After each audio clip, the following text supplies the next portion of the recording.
Everyone, Dylan here, Miedecke Motor Group, coming to you with another exciting review.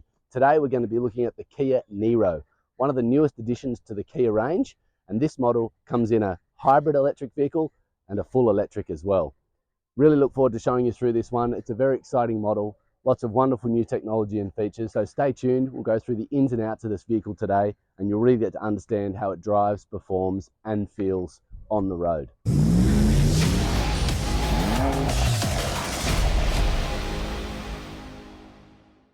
Welcome to another review. I really hope you enjoy this one. Please, if you haven't already, subscribe to this channel, like our videos, and ring the little bell. It does give you notifications each time a new review comes out, which we are aiming to get one a month out, about the start of the month, about the 5th, somewhere there. These will be launching, and we're going to try and do a new model from our range at the dealership. We do have 10 brands, so whenever a newish or new model comes out, we'll do a review on that to give you a really good overview of what we do have, what's coming, and we'll try and get them out as quickly as possible when we do receive those models. This one's been out a little while, but we just think it's fitting that we get this vehicle out there because it really is impressive, and you'll see for yourselves in a moment, you know, what value you do get in these vehicles. So as far as pricing goes on this model, we are standing next to the hybrid currently, and this is the S model. They have two models, the S and the GT. The S starts at $44,500 drive away, and the GT is $55,500 drive away. You do get a whole bunch of features extra in the GT, which I will run you through shortly. Now in the full electric Niro, there's two models as well, the S and the GT, and the prices are a little bit different. The S starts at $69,500 drive away, and the GT goes up to $75,500 drive away. The only additional cost to this vehicle is metallic paint, which is $500, and any accessories you may want when purchasing one of these vehicles. Don't forget, folks, Kia have 7-year unlimited kilometre warranty on their whole range of vehicles as well. Really impressive. One thing I thought I better talk about is the engine in the EV. Oh wait, they don't have an engine, the electric motor. The electric motor in this vehicle is a 64.8 kilowatt electric motor. It produces 150 kilowatts of power and 255 newton meters of torque. The on paper 0 to 100 is 7.8 seconds, which isn't bad. When you do drive an electric vehicle, you do feel they are very torquey. They do take off quick, but not necessarily 0 to 100 times going to be like 2 seconds or anything like a Tesla. But you're not paying that sort of money, so you might not expect the performance you do get out of one of those. Now you will see on this vehicle, the charging port is at the front. This little cap does pop open.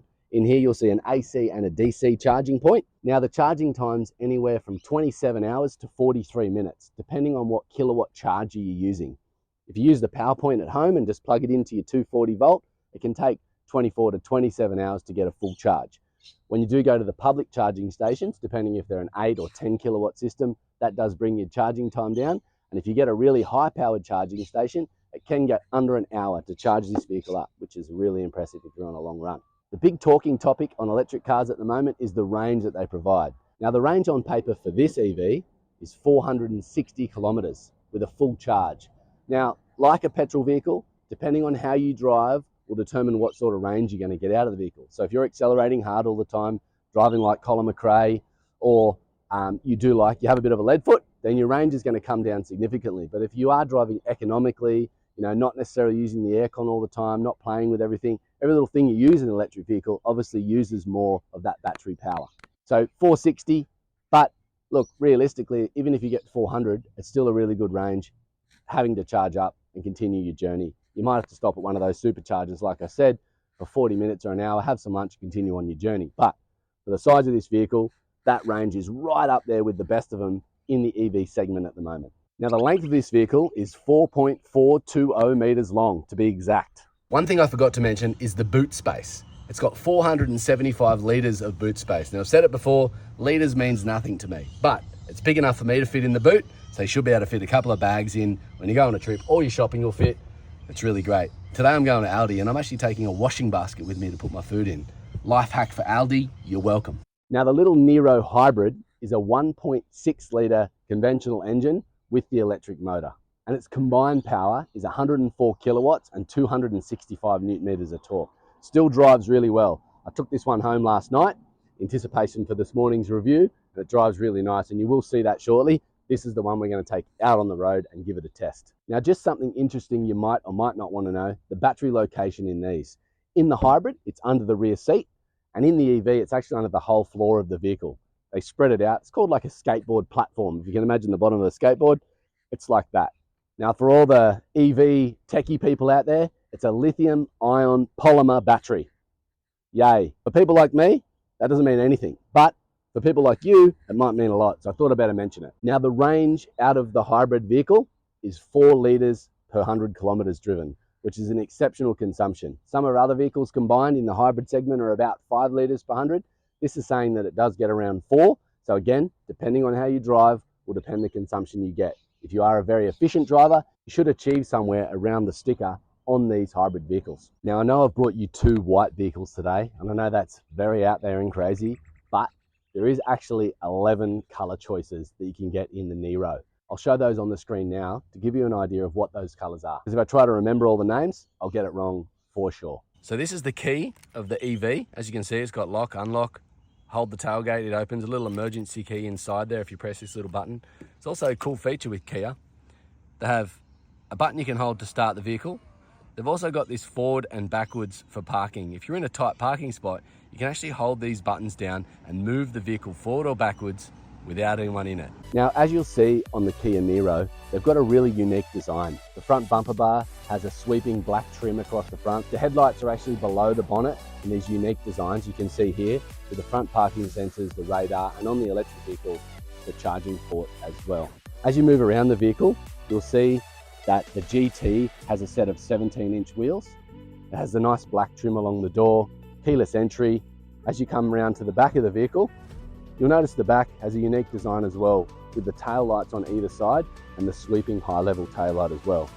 The reverse camera, of course, is under the tailgate, and you do have rear sensors and the black trim at the bottom of the rear bumper as well.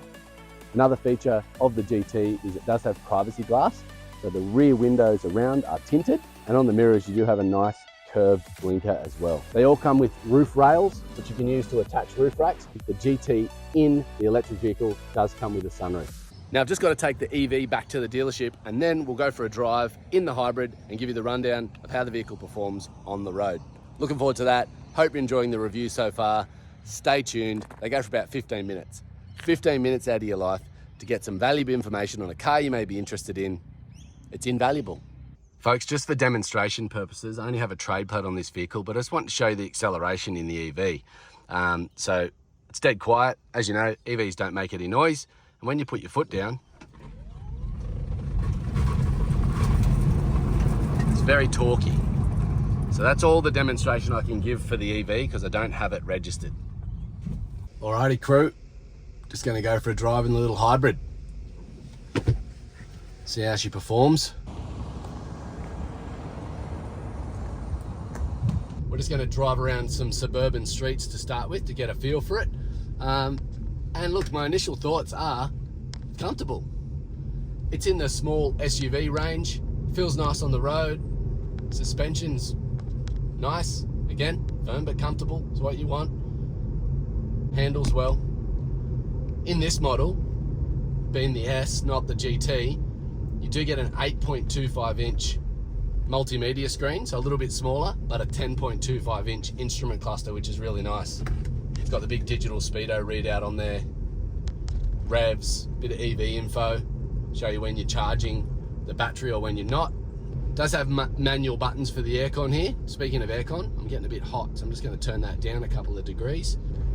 On the screen, you do have a little button that says hybrid 2, and you can press that and it shows you what's happening. It shows you the energy flow in the vehicle, the electric motor use, currently at 7.6 kilowatts, and it's saying my average fuel consumption. Now, I'm not going to spend too much time in this vehicle today, as I covered most of the features on the outside when I was talking.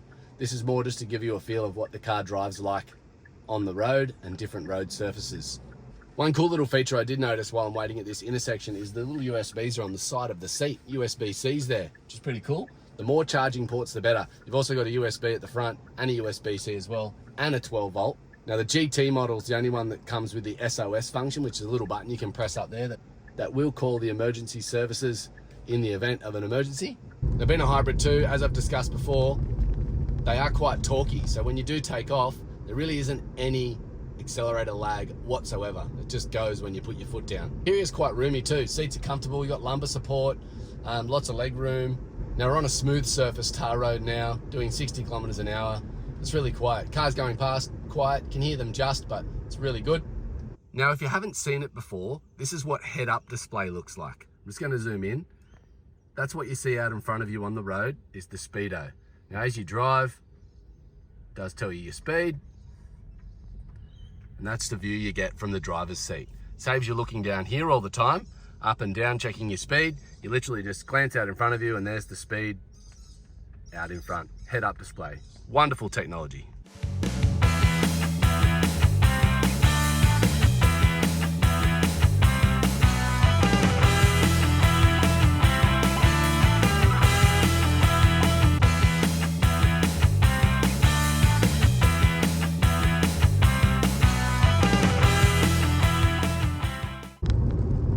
Now, the steering wheel in this S model hasn't got a leather cover on it. It's the only thing that I would think that they would put in it would be a leather steering wheel. The GT has a leather steering wheel, but this one's just still that vinyl type steering wheel. Now, we just wanted to mention this vehicle that I'm driving, this S hybrid, we actually have on special at the moment. It is for sale. It's $45,990 drive away, including tinted windows and floor mats. It's a demonstrator that's only done 72 kilometers. So we call it an undriven demo. Yes, I'm driving it now, but it's still gonna have under 100 kilometers when I get back to the dealership. If you do want to get yourself a real bargain and drive a cool little Niro hybrid vehicle, then this is the way to go. 7-year warranty, can't go wrong. Saving the planet at the same time, hey? It's a win-win. And I forgot to mention, this is a non-plug-in hybrid, so no plug-in necessary. It just charges as you drive. Unlike the EV, which you will have to plug in, and you can get a charging station put in at home for that if you don't want to use the 240 volt plug. But this one, you jump in and drive, and it just saves you fuel. Switches between, nothing to worry about. Eventually you wouldn't even notice, you'd get used to it. Now I could easily drive to Sydney in this, comfortable, be cruising, using the adaptive cruise control. The lane assist isn't jerky, all the safety features work as they should, and as you know, Kia, being a top 10 brand these days, they know how to make a car, and they do it really, really well. And as you know, Kia and Hyundai are coming out with a lot of hybrid and electric vehicles now in their range, pretty much from the smallest vehicle they do to their biggest. So they're really moving in that direction, which is quite exciting. The more and more I drive these, the more and more I like them. So we encourage you to come and experience it for yourself. Even if it's just for a test drive to say, look, I just want to drive an EV or a hybrid and see what it's like, come and take one of these. The Niro. There's a demo there. There's a new EV that you saw which you can put a trade plate on and have a drive of. Just jump in it and have a spin. Boys will be happy to assist. So yeah, Kia, you've done it again. I'm impressed. So that's it from me, guys. Hope you've enjoyed another review. We'll be back to you soon with the next one. Don't forget, subscribe to our channel, hit the thumbs up button, and hit the notification bell to receive notifications when we do release another review. Tell your mum, your dad that you saw a guy on YouTube that has a head for radio, but he just does his best. All right, everyone, that's a wrap on another great review here at Miedecke Motor Group, the Kia Niro EV and HEV. I really hope you enjoyed that one. Look forward to doing the next one.